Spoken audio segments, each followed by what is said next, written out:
The Golden Knights are shut out for the second time on the road trip, this time falling in Pittsburgh on Sunday, 3-0. As we take a look at that game, recap that, and the overtime loss in Philadelphia, all ahead on this edition of Locked On Golden Knights. You're Locked On Golden Knights, your daily podcast on the Vegas Golden Knights, part of the Locked On Podcast Network. Your team every day.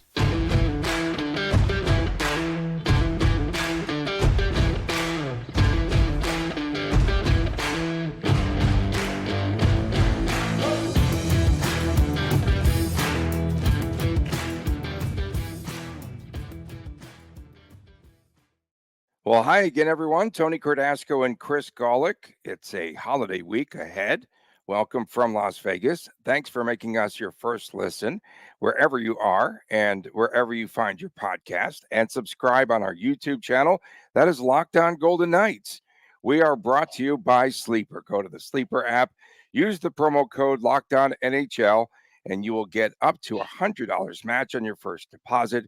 Terms and conditions apply. Again, the promo code Locked On NHL. Chris, for the second time in 4 games on this road trip, Golden Knights shut out on Sunday. It was 3-0. Their second 3-0 shutout loss on the road. The loss to the Capitals on the first leg of this trip as well. This game had a little bit of a different vibe, I felt, however. After a couple of periods, I didn't feel that VGK would be that resilient team, that they would come back. They didn't really have a lot of zip. You can blame it on a back-to-back or whatever. I thought that the most frustrated Golden Knight after that game was Jonathan Marchessault, because he couldn't put the puck in net on 6 shots. Good news for the VGK. Nick Hague returned to the lineup after missing 8 games. Bad news. Oh, boy. Lars Eller really got to him. A lot of pressure. Turnover that led to the Ryan Graves goal. That was Graves' first goal as a member of the Pittsburgh team, the Penguins. Yeah, not the Steelers. So No, I was doing this. I was trying to do my Bruce Penguin. Bruce Cassidy doing the Penguin would be kind of funny. Okay. Listen, it's a rough patch. I mean, this is going to happen, and it's always a little more fun kind of covering the Golden Knights and watching all the fan pages and stuff when things go bad a little bit. There's such a short memory from last season, and it was right about from the last game even. Yeah, I mean, that's the thing. Like, this right now, November, right around Thanksgiving. This is where the equivalent to the dog days of baseball, right? This is June, July, and August right now, kind of all in one, where the games all blend together. The players are getting a little tired, and, bumps and bruises are catching up. And the Golden Knights, I mean, they actually iced a very healthy lineup last night. I think this was the first time this season the Golden Knights were able to use the lineup they intended to use for opening night. Now, the only question mark up Pavel Dorofeev. I can confirm Dorofeev was officially out Saturday's game due to an upper body injury, obviously. Of course, he got his teeth knocked out. I don't recall what his availability was for Sunday's game. Basically, if Howden or Amadio are above him on the depth chart per se. But back to this game, I mean, I didn't watch it too closely, admittedly, but I did have it on while I was working and opening sports cards and stuff. And what I will say is, just when I'm watching some of these games, you can feel a little more excitement. You can feel a little more life just as you're kind of glancing over. And this game didn't have that. It was kind of, I think Ryan Wallace said it the same way. This game was really over after the first goal was scored. When you're on a back-to-back like this, the worst spot you can be in is chasing a multiple goal deficit. You're tired. The other team's tired too, but they're going to, waste a lot less energy defending than the other team is going to be pressing. So it's one of those games. It happens. It's a rough road trip. We set the line at 5.5 points for the 5-game road trip. I said 5 points. 5 points is looking like I said 5 points. I said 5 points. Yeah, we call 5 points apiece. That's going to be a rough trip. And for the month, 16 and a half. I was wondering what we had. Okay, 16 and a half. 16 and a half. You said over. I said under. I said 16. You said 17. So, yeah, but no. Yeah, we're both I think we pretty much know. Well, we know this team is what I'm getting at here. Well, we know this team, and we know how the NHL works. Everyone's not going to. I mean, listen, when a team like the Boston Bruins does what they did last season, where they just go bonkers every game, it does take something out of you. They got knocked out of the playoffs by the 8th seed Florida Panthers, who eventually obviously represented the East in the Cup final. But, you know, it's okay. It's okay. It's okay. Yeah, and for the VGK, they really did play over their heads last season on the road. And there's no way that you could replicate the way they played last season. That's just very difficult to do, and the way the schedule falls and all of that. A puck battle, I think a major one that they lost last night. Well, they lost that battle in front of the net on the first goal for the Penguins. And then Nola Chari on that goal, there was a puck battle in the corner. Puck came loose. No one accounts for Achari, and he just scores right there at the front of the net. And then Evgeny Malkin had the empty netter in the third period. VGK had a lot of chances, too. And Jack Eichel, I think, was frustrated as well. He hit the crossbar on one shot.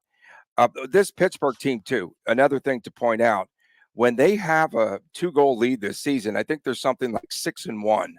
I think I read that in between football games and all of the media stuff going on here in the house. But yeah, tough team to come back on. Yeah, and I mean, that's really any team is tough to come back on. And the Golden Knights, they've been making a dangerous living this year, especially on the road a little bit, having to climb back from multiple goal deficits. That also is going to take a lot out of a team. Montreal, they trailed at least once, if not twice, by multiple goals. Just a crazy, goofy game.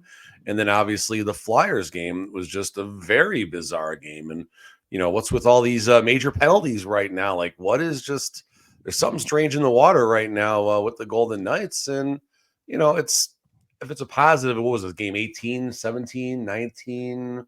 What game was this yesterday? Whatever it was, there's plenty of time to get things figured out. The Golden Knights still sit top right now of the Pacific. They got a 3-point lead over Vancouver, who seems to have faltered a little bit. Otherwise, that gap would be a little bit bigger.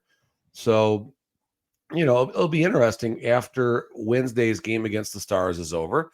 That'll be the next 10 games where Cassidy says he likes to evaluate the season in 8 to 10 game chunks. First 8 to 10 game chunk, life is good. Second 8 to 10 game chunk, life isn't as good, but it's not bad either, right? I mean, the Golden Knights, it seems by the way the standings go, I don't know how many games Vancouver has between now and Thursday, but the Golden Knights most likely will take a lead in the Pacific going into American Thanksgiving. Life is good. If I would have told any reasonable or borderline unreasonable Golden Knights fan that the team some way, somehow would be top of the Pacific going into Thanksgiving, that's a huge win. That is a huge win. End of story. Do you think VGK will make the playoffs if they're in first place by American Thanksgiving? I think they'll make the playoffs. I think there's a good chance. I'm sorry, I had to needle you there. The key against the Penguins is to score the first goal. Interesting statistic. They have scored the first goal in 14 of 17 games this season, and that is leading the league. So I did ascertain a few things in between watching football and hockey and everything else. Their goalie, Alex Nedeljkovic, my goodness. Did you see they just called him up from the AHL?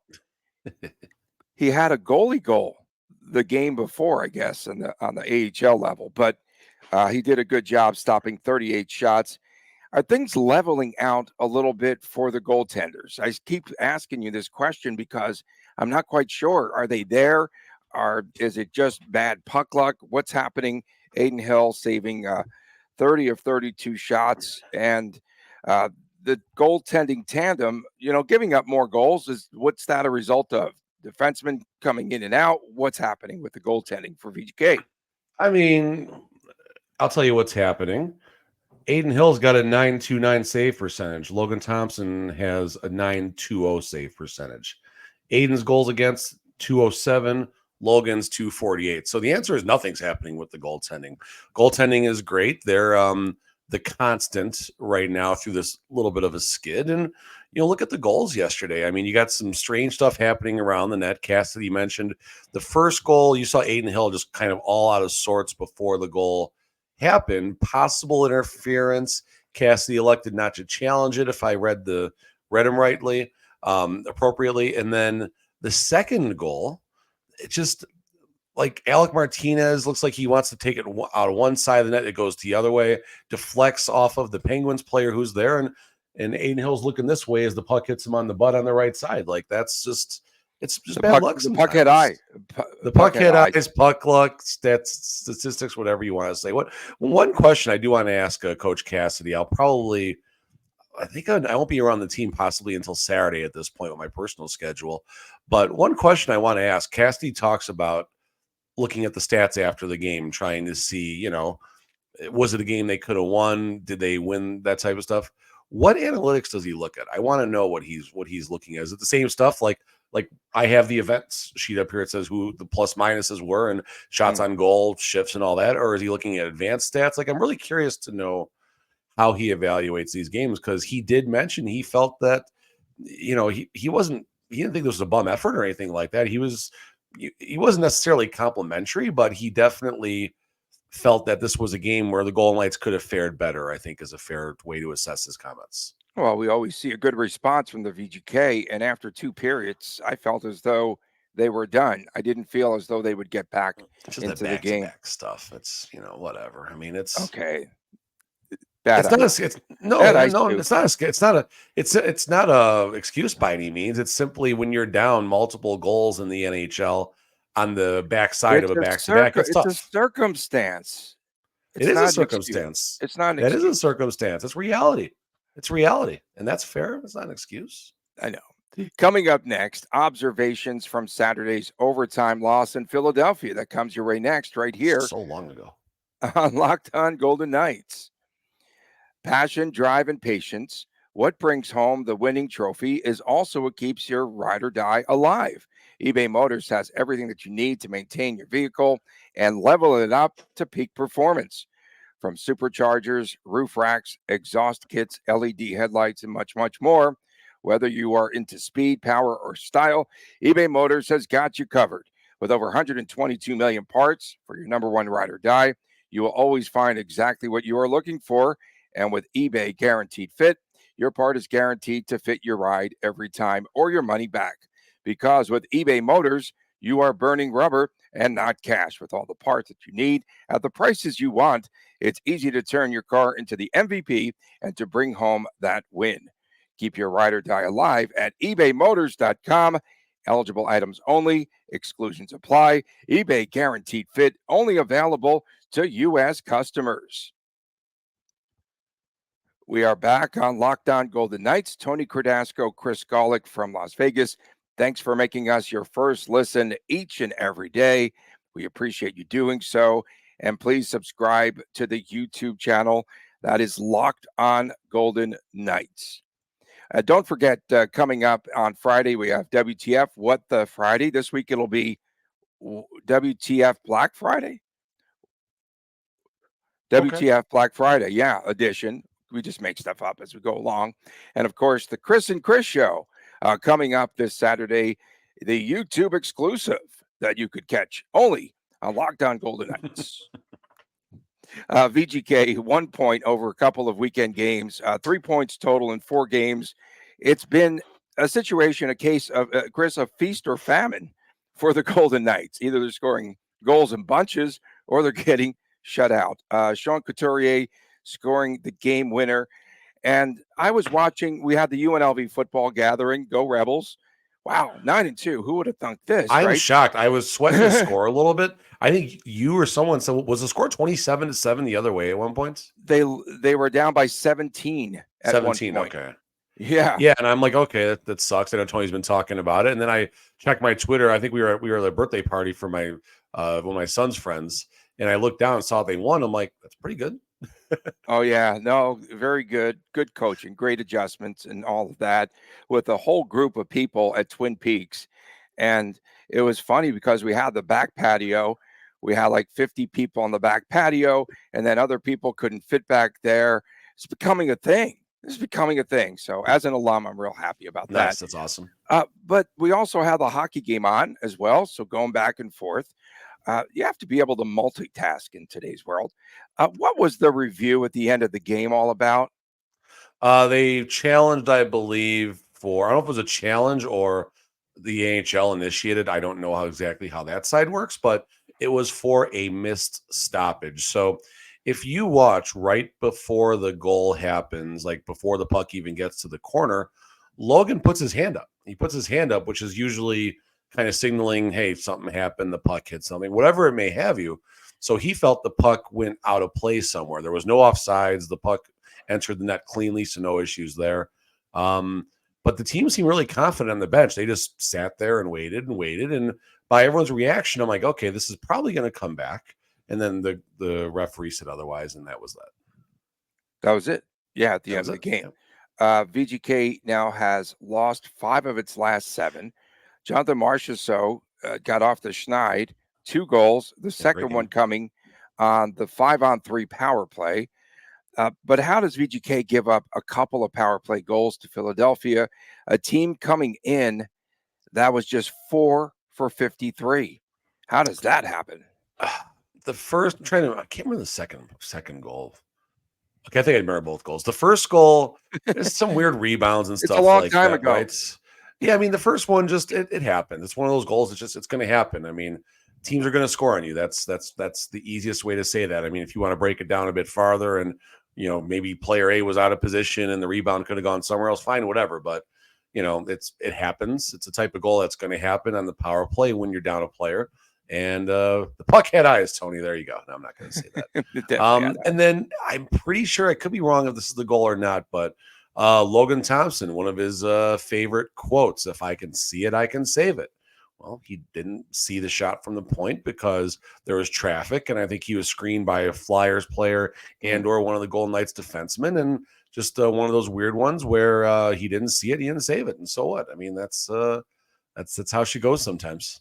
Yeah, and the final couple of minutes of regulation, the VGK had 2 really good shorthanded chances as well.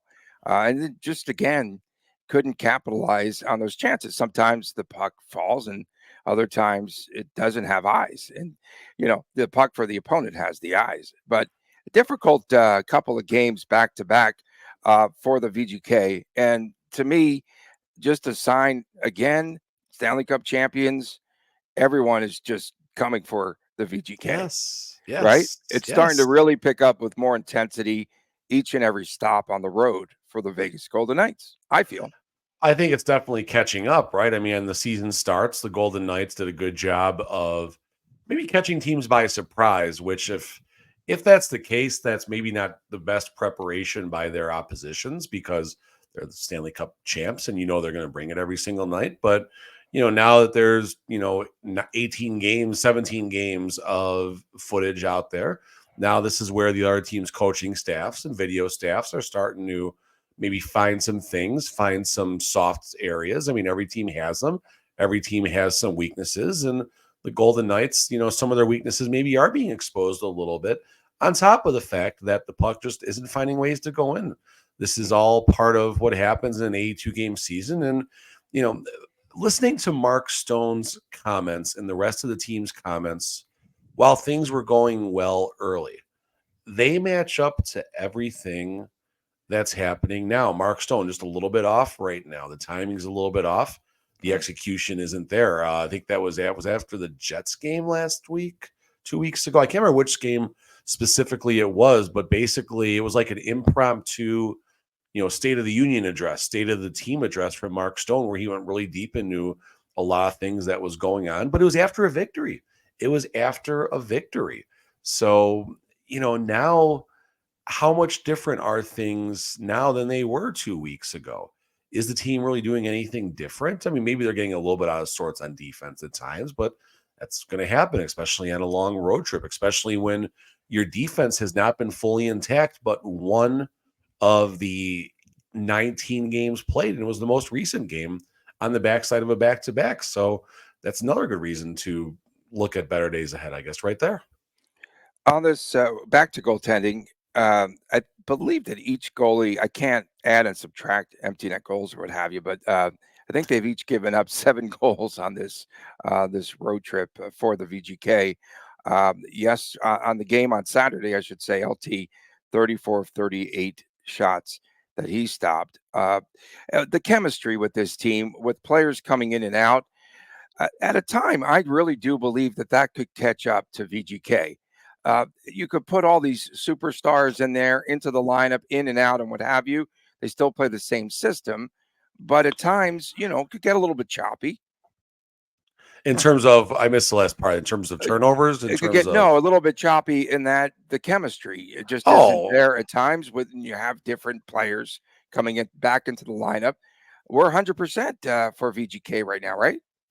Yes. Well, I mean, as close to 100% as there's going to be. I mean, we're still waiting for Robin Leonard to get back. But of course, yes, there you go. I mean, let's start with Chandler Stevenson. Unfortunate circumstance that gets him a game misconduct with a cross check. A lot of people are saying it was in the shoulder. It was into the turnbuckle. Bro. I saw that. It was the turnbuckle.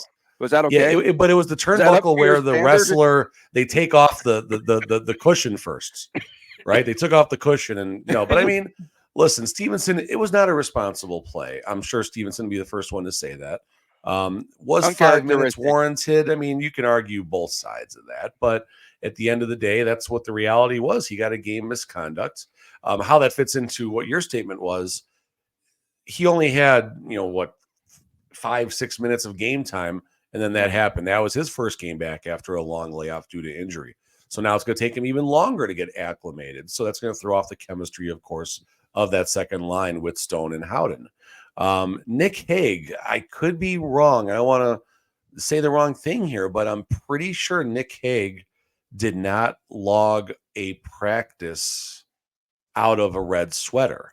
Wow. I believe when I was watching the preview for one of the games, I could be, again, if I'm wrong, I'm sorry. But I think just the amount of time went by where they felt Hague was good to go. Saturday, there was no pregame skate. Friday, the team was off. And Thursday, I pretty much recall in Montreal, it was just one video report that they showed with Ashley Weiss where there was one player left in a red sweater out there. So, we'll see if we can get an update maybe throughout the week on that so I can get some clarity. But point being is that was Nick Hague's first game back after missing quite some time. Zach Whitecloud just came back recently after missing a long time. So it's going to take a minute. And the team's going to have probably, I would assume, a day off today, Monday, and practicing a full practice on Tuesday, I hope, which will be very good. And they should have a pregame skate on Wednesday. So they're going to be up and running for the Stars. The Stars are going to be waiting for them. We can definitely assume Cassidy did mention that the Stars will be waiting for the team that eliminated them in their building last year. Jamie Benn has all that animosity, and that game was ugly, right? That game was ugly the last time the Stars and the Golden Knights met. Golden Knights got the victory, very great effort, but a lot of animosity, a lot of physicality, a lot of brutality, if you will, and you're going to see a lot of that on Wednesday. More turnbuckles, hopefully. Let's go. Nick Hague had missed 8 consecutive games before returning to the lineup. It was 8 games? Wow. Yeah, jeez. I did have sources that said that they saw him skating at the rink in front of the White House the other day. I'm not quite sure if that is the truth or not. But for VGK now, again, they go to Dallas on Wednesday. Shut up, Tony. Yeah. VGK at Dallas on Wednesday. Dallas gave up 6 consecutive goals to the Avalanche. God. So there was an avalanche in that contest. A buddy of mine was at that game, and we were talking about it yesterday. A good buyer of mine, someone that I've gotten to know over the years, but he was talking about the game, and we talk a lot about the Stars, actually. And I keep telling him Stars are going to be fine in the regular season. They're going to be fine for a couple series in the postseason, but just DeBoer, listen, everyone loves DeBoer, one of the classiest coaches there is, but he is just not a Stanley Cup winning coach right now. And it's unfortunate because I like him. I do like DeBoer, but as long as the Golden Knights have a Stanley Cup potential contending roster, which is going to be for hopefully the next 3 or 4 years right now, the way things are going, I hope DeBoer does not get that elusive Stanley Cup anytime soon. The White House rink. Coming up next, VGK's line shuffling. We'll get to that when we return right here on Locked On Golden Knights. We've got this new NHL season with all the possibilities here. VGK, we feel, could be hoisting the Stanley Cup again and repeat. And you could also win big by playing daily fantasy hockey on Sleeper. It's the official daily fantasy app of the Locked On NHL Network. Sleeper is our #1 choice for daily fantasy sports, and especially daily fantasy hockey, because with Sleeper, you can win 100 times your cash in daily fantasy hockey contests. All you have to do is pick some winners, pick some studs like JT Miller. I think is he leading the league now in points? He's up there. Elias Pettersson. Wow. I'm going to say the Hughes Corporation, all the Hughes brothers. Can you take them all at once? Okay. And, you have to figure out if you can record more or less their sleeper projections for things like goals, assists, saves, plus, minus, and much, much more in a given game. To win 100 times your bet on Sleeper, you need to correctly predict the outcome of 8 player stats. You heard us, VGK fans. You can win 100 times your money by playing daily fantasy hockey with Sleeper. So start paying attention and nail your picks so you can start to win big. Use the promo code LOCKEDONNHL and you will get up to $100 match in your first deposit. Terms and conditions apply. That's code LOCKEDONNHL. Welcome back this Monday edition, back to work day for all of us here on Locked On Golden Knights. Don't forget, coming up on Fridays, WTF, What the Friday, WTBF, Black Friday coming up here. And then, of course, on Saturday, Chris and Chris show, the YouTube exclusive. Please make sure that you subscribe there at Locked On Golden Knights. Did you try to go down to the strip to catch a little bit of Formula One? No, but me and my kids actually stayed up and watched the whole thing. That shocked me. Almost watched the whole thing. What I will say, I've been dogging it for a long time, and I hope it's going to, work out. But I've had no desire ever to watch an F1 race in my life. I watched the whole thing, wheel to wheel, wire to wire, including the pregame show, if that's the way to say it. And both my kids watched it, know nothing about F1. It was cool. I'm hearing the dealers are making a lot more money than anticipated, so that's a good thing. And maybe it's going to be okay when the dust settles. I don't know. The final performer, if you will, is going to take weeks to come out. They reported 315,000 tickets sold for the main race, I guess. Okay, fine. That sounds good and everything. And, there's all these videos of empty casinos and stuff, but this is the type of events where one patron that comes in and their wealth level can equate to 400 or 500 tourists. That's how wealthy some of these people were. I drove by yesterday the Henderson airports. I had to go down to that area to pick up something. I've never seen that many private planes there in my life. No, there was private planes everywhere. They were driving down St. Rose. They were parked on the Raiders practice field. Even there was planes everywhere. It was great. It was great at the end of the day. But it's just funny. Projections, you can't figure out economic impact projections like the next day. So that's kind of funny. Not when you're talking billions of dollars. Let's hope that there is billions. Jeez. And then there were other photos. You need 1.3 of them, but yeah. So they had the runway there and all of these planes parked at McCarran, and it was doom or gloom the day before the race. So on Friday, there's not a lot of planes here. Well, they're all in Henderson, for crying out loud. Some of the pilots just had to drop off their guests and then fly to Phoenix, to Arizona, some other. They were parachuting. Area. They were parachuting them out of down in Boulder City and jumping on one of those party buses. I want to talk a little bit about VGK's line shuffling again. Yesterday's game, I was paying attention. It's NFL Sunday, folks, and I don't know why the National Hockey League would even choose to compete against that massive National Football League on Sundays. In any event, was it my imagination, or I texted you yesterday, I go, is Karlsson on the line with Chandler Stevenson? What was going on there yesterday? All right, so here's the adjustments. First of all, line 4 never had a change. Line 1, Cotter, Eichel, Marchessault. Line 2, Karlsson's on the wing. Stevenson's in the middle, Stone's on the wing. Okay, yeah. Line 3, Barbashev with Howden and Amadio. Is that a demotion? Is that a demotion, bro? I mean, listen, here's Barbashev's last 2 games. 14 shifts, 13:56 of ice time. The last game against Pittsburgh, 15 shifts, 12:16 of ice time. Is that a hard? I mean, technically, I don't think it's a demotion until they run a practice with him on a different line pairing, which I got a hunch they might line up differently against Dallas on Wednesday. We'll see at Tuesday's practice when the reports surface. But is that a demotion? Yes, absolutely. And I'll lead off here. Karlsson on the wing was something that Cassidy did. Actually, I believe it. I could be wrong, but I believe it was against the Stars game. There was some lighthearted moments in the post-game presser about Karlsson on the wing, and Cassidy's like, yeah, I got to really talk to him about that because he hasn't played much wing, and we all kind of laughed about it and stuff. So I'm going to question one thing from Coach right now. Karlsson's the team's best center. He's playing better than Eichel. He's playing better than Stevenson. Obviously, Nick Waugh. And you're putting him, I get it, you're loading up the lines and stuff like that, but I don't know if Karlsson on the wing is the answer to everything. He did get a goal last time he was on the wing. That was back against the Stars. So Cassidy maybe felt there was a chance to get something fun out there. And I get it. Like, I'd rather make the move than not make the move. But I don't know. I think, honestly, I really think Karlsson being the first or second line center right now is the way to do this. And then have Stevenson down on the third line, kind of like how the team lined up in the playoffs.